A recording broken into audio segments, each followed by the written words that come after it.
Righty ho, ladies and gentlemen, welcome back to another episode of Guess the WN8, where my viewers submit games and I have to guess their stats based on nothing but their gameplay. If I get within 250 of their WN8, or 2% of their wins, then I win. If I don't, then I give them 500 gold as a reward for besting my brain. Now we got an EBR on Prokhorovka with a low noise exhaust bounty version, a CVS, and Bond optics with an optical calibration directive. Fun fact for you, did you know that optical calibration directive actually adds view range on top of binoculars as well? So yeah, there you go. Now, EBR 105, this is a tank that I have remarkably little experience in. It is a vehicle that I just refuse to play because I despise its very existence. Now, we're loading HE shells right off the bat here, 75 pen, 500 alpha damage. One of the things that makes this vehicle so aggravating, among the other things, is the fact that the accuracy on the move of this vehicle is absolutely insane. Why Wargaming felt it justified to give it almost perfect on the move accuracy is absolutely unknown to me, and I do not think I will ever understand. Every other vehicle that has a different speed mode gets an accuracy nerf or a performance nerf in some capacity. The EBR just gets the same or better accuracy. Because reasons? What on earth is that doing there? It's bait. It's bait. What are you doing? What? I mean, we need more reasons to hate the EBR. It takes a minute, shot on short, no damage whatsoever. So, doing that, one was exceptionally dumb, and if you do it in anything else, you would die immediately, but EBRs are EBRs, really good times. That maneuver basically single-handedly won the game, because it tells us that the enemy have zero presence here. So what we can do now, based on what we see, is we can just yell over the hill. The enemy have no crossfire present here, so we can just blaze over the hill with the T62A Death Star, swing the EBR up there, push the IS-4 down low, below these guys, and we basically win immediately. Doubt that's going to happen, but in a clan war setting, that would be what would be going on right now. Now, that is a hell of a camp on the 1-2 line, no doubt. The EBR is looking hungry, even with its 40 meters base view range, but that doesn't particularly matter with a CVS and Bond optics. As someone's pinging high there, perhaps a suspicion of a Manticore is in play. Manticore does have 400 meters of base view range and very, very good camo, second best on the move in the entire game, I believe.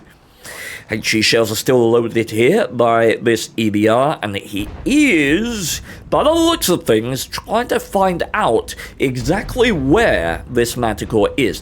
Now, something that's interesting to me is the amount of damage that our IS-4 has taken on the 6-7 line there, because that's a lot of damage from the IS-4 to be randomly taking. And we are active scouting very heavily there, trying to get an idea likely of if the Manticore is passive in those bushes. And of course, that's one of the reasons why avid light tank players like myself absolutely despise the EBR, because it can just do that with absolutely no consequences whatsoever. And had there been a Manticore attempting to play the game in that position, it would have died immediately with basically no recourse whatsoever. So, yes, great fun. Now, can we exploit the hill, please? Because there's nothing here. This is utterly ludicrous. I want to be clear, in case anyone new is watching this video and they're looking at it and they don't understand what's wrong here. The hill is There's a word for relying on another life form. Symbiotic, I think is the word. But yeah, it's the hill and the mid work together. They are symbiotic. Right? You have positions in the mid to support positions on the hill, and positions on the hill support positions in the mid. Right? Each of them work to achieve essentially the same objective, which is to prevent egress over their associated ground that they cover. Right? The mid protects the hill push. The hill protects the mid push. If you have one of these positions not occupied, then it massively weakens the associated ground that it normally covers. So we normally have tanks on the hill, tanks with good gun pressure, maybe a Centurion axe, something like that. We normally have presence here shooting up against these people when they're spotted by people like this UDES, right? But we don't have that, so our team is basically fighting awful on this hill. Now, what's really odd to me is the amount of damage that this IS-4 has taken, because it seems implausible to me that that amount of damage was dealt solely by a UDES, because if an IS-4 has even a basic degree of competence, then the UDES basically can't do anything to it in that style of engagement, because we have cover and the IS-4 can just turn side on and absorb all the heat shell. So you want to think that maybe there's something more substantial up there in terms of one of these TDs, perhaps an STRV is getting involved, maybe there's a ship barn hidden there somewhere, but it is a little concerning and it would certainly be in the back of my mind. Now, at this point, we're probably headed toward this bush, trying to find... Oh! Look at that EBR cannonading there. What's interesting there is the drop back, putting a piece of foliage in between himself and the SDRV so that he didn't get spotted when he fired. It's prudent play. And now, if we haven't spotted the T-92 at this point, we can almost guarantee that he's not there, so this bush is free to be poking in. I might well have checked that first. That's a bold peak. Very bold peak with a Manticore in play. And here's the thing at this point. When you are scouting, and, you know, I'm even giving advice to wheeled light tank players, my gameplay be damned. When you are scouting, you've got to think not just about what you can spot, but what can shoot what you spot. Look at the 1-2 line. Look at our team. So, context for people, you can only see, I think, 600 meters? I can't remember the actual, it's like 545, something like that. But this big circle right there, anything outside of that you can't actually see. So, when we look over there, we can't see the leopard, right? This area is where we can spot tanks. So, if enemy tanks are within there, depending on camo, you are capable of spotting them. But the reason I elaborate on this is because if we spot the Minnow and whoever else was sat in this position, we can see quite clearly that this TVP, this FV, this Death Star, aren't going to be able to shoot it. So, is there any point in lighting it up at this point? Because all it does is potentially reveal our position. And potentially get us counterplayed. If we take a hit, maybe a big hit from a AP ship barn, we then get chased down by the Manticore and the game swings back, right? So we want to consider at this point, and I'm very much hoping that I'm going to see, we need to be weighted towards this side of the hill. There is almost 0 point in poking around this location, because it's closer, we're more likely to spot things that our team just can't shoot at. So we need to be going here, and we need to be poking around there. Maybe do an active run over here, but that's a little bit of overcommitment. At this point, to be honest, your best player is most likely to go back over here into this dip and poke up around here. See if we can get that Manticore, see if we can get info, because aggressive spotting right here just really isn't that profitable, I feel like. Oh, wow, that's a big pen from the arty. And look, you're seeing the response by the enemy team here. By the friendly team here. You see these guys moving forward? It's because they can't see the tanks on the map. Alright. But does seem like I was completely wrong. A lot of damage is coming out here. And this CVS just doing insane work. Looks like our team is coming... Wow, that's a snapshot. Why? Just... All you have to do to make EBRs moderately more tolerable, you could do any number of things. Make wheel damage count as actual damage to the tank. Make them have to stop to switch modes, right? They have to stop their engine, so their engine cuts off and they keep going, but they can't accelerate during that time. They can still turn, but they have to stop for 2 seconds while they re-engage the engine in turbo. That would help. Or completely butcher their gun stats while they're moving. All of these things would be good changes.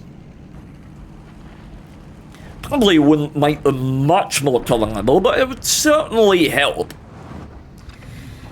And I mean, this is just wheeled light tank gameplay 101. I was gonna say, if you were still not spotted at that point, that was gonna be wild to me. And yeah, this is likely to end up being 14-15k, judging by what's left. Big old piggy. Just fuck this tank, dude. Oh, and I really wish that would have hit him. I really wish that would have hit him. Goes after the Manticore. Oh, it's so cool, dude. Just on the move, full speed at 90. And is he gonna manually aim hit? Just kill me. Just end my suffering, please. Oh, God, I despise this tank's very existence.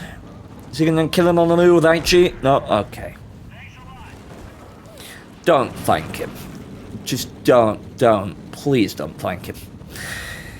Okay, probably picking up 2,000 more spotting damage in here, I would expect, and maybe a shot or two more by himself.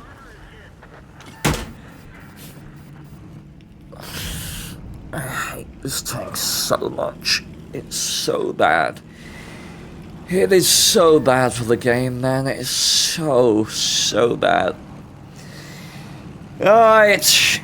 He shouldn't get one more damage shot here. Oh wow, he did. I'm surprised.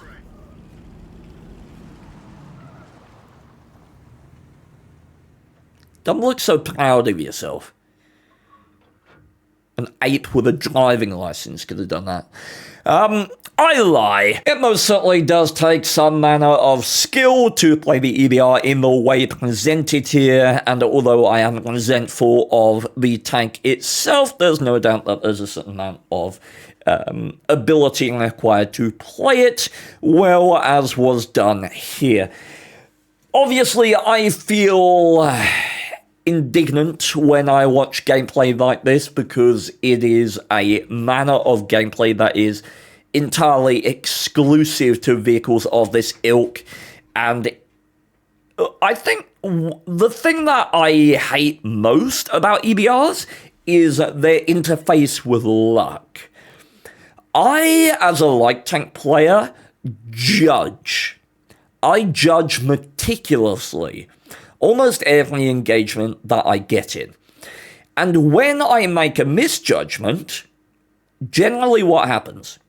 I die. That's generally how it goes in the light tank. I play the even 90 a lot. If I misjudge something, 90% of the time, I would die as a result. In an EBR, if you misjudge something, the enemy team's going to miss or hit a wheel. Like, it frustrates me to no end, but I must not indulge my ability to lament any further. Let's talk about the gameplay. Stewarded.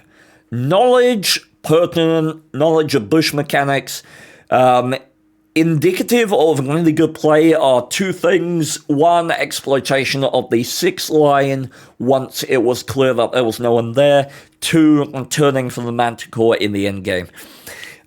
Both of those things show awareness of basically the team lists, what was left on the team, what was happening in the game outside of your immediate involvement, and are both indicative of very, very high level play. One thing that speaks to experience in the tank as well as in the game as a whole is the hunger for damage. You will find this in very experienced players in both individual tanks and the game generally, but people who are good will take the damage when it is given. There were very few circumstances here where he had a shot and did not take said shot. You miss it and show you don't take. I'm feeling 61, though it could be higher. It could be lower. I wouldn't put it anywhere lower than 59%, based on what I've seen here. The damage hunger makes me want to put it on the higher end. The 3 marks on the EBR itself is by no means an easy accomplishment, and that does guarantee essentially a higher echelon of player. Okay, so my estimate is gonna be 60.99. I would give you 61, but you're playing an EBR, so you lose a couple of spike points. WN8 wise, again, there was damage hunger throughout, so I'm gonna go 20,000. Probably higher recent, I think overall, given we're playing a light tank, and that's going to limit it somewhat. I think overall is probably like 20,300, depending on the age of the account, but that is my estimate. Let's see. Wow. Okay, well, we nailed basically the recent performances. Okay, only 23,000 battles. Wow. That is an unusual circumstance, because the account is sort of too old to be a reroll account, and the improvement as of late is indicative of someone who's more recently, like within the last 10,000 battles, sort of started engaging with content and trying to become better at the game.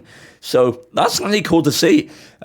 Still trying to climb out of the pit of despair that we all have when we start playing the game, where we're playing awfully and our stats are in the toilet.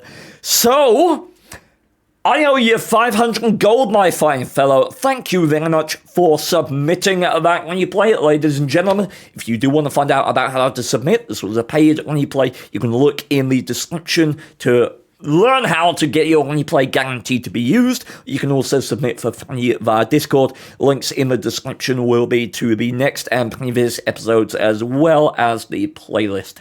Thank you so much for watching. Farewell. Humanity peaks at our community manager. He is mentally jacked and strengthening our backs just like the counterweight on the turret of the challenger. Cause if we find ourselves in a crappy mood, you will brighten our day just through your attitude. Steven and Peabody, badass crew. So please take the song as a token of my gratitude.